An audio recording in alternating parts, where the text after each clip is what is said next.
Wal sakala mafdeen sa wal orkina rakkoon keenya cimaan kana walitti yaanne malee dubbiin keenya badii dhalee.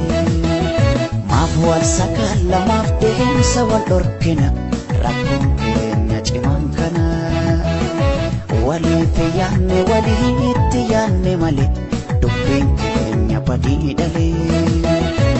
Malinni dhugaansa malinni nangalle waansa walii keenya walubee fagaannee galma geenye xinnaannee suuqa teenye maal walii faasaaqnu kara lammii koo wal marara.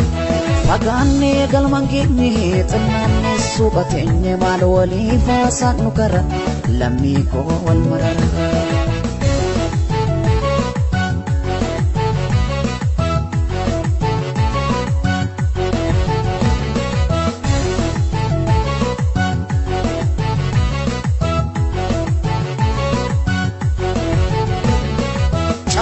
Wal ganna hundu keenya dubbii bintolu miira hoo eddaamute boruubbite qulqullu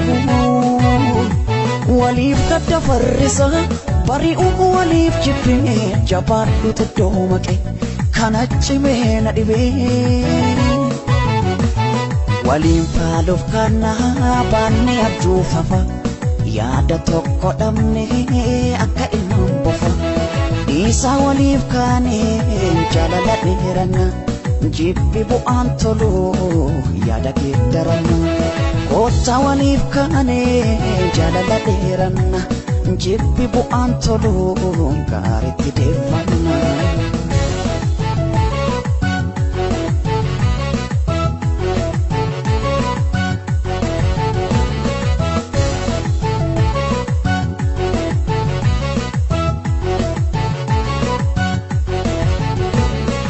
Isin afaan poleessa kee olaaka ol jibbini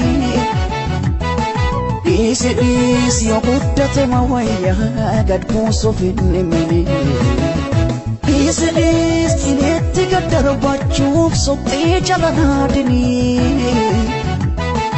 Isis latee ijaa kennuu badiitti yaadani Isin afaan poleessa kee olaaka ol jibbini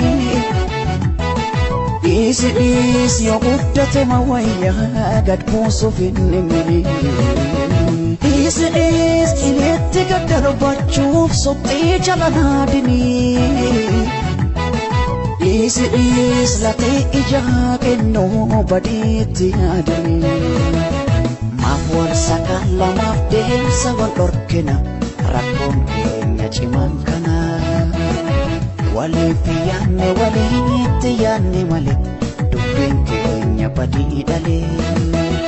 Maaf wal sakala mafdeen sa wal orkina rakkoon keenya cimaan kana walitti yaanne malee dubbiin keenya badii dhalee.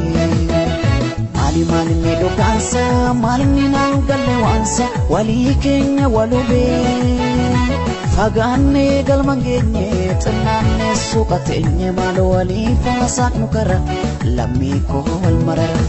Fagaannee galma geenye xinnaannee suuqa teenye